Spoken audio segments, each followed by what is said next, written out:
So did you ever think like, oh, businesses that advertise are actually kind of desperate?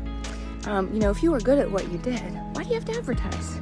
The reality is, people who say that are just simply not business owners. They are simply not in business for themselves, and they don't have an education in business. And of course, nothing wrong with that.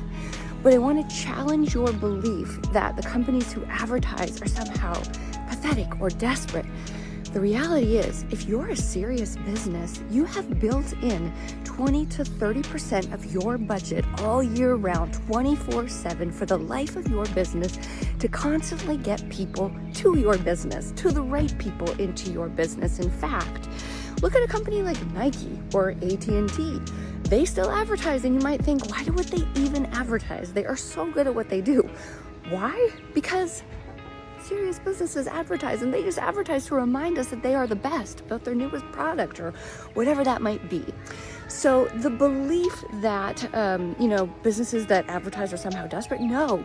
Now that I'm a business owner, now that I've been in the business space for so many years, I realize the only companies that I want to do business with are businesses that are advertising, that are investing in their success, because I know that if they're spending money every single day of the business to advertise, they're a serious business and they're somebody that I want to do business with. So let me challenge you with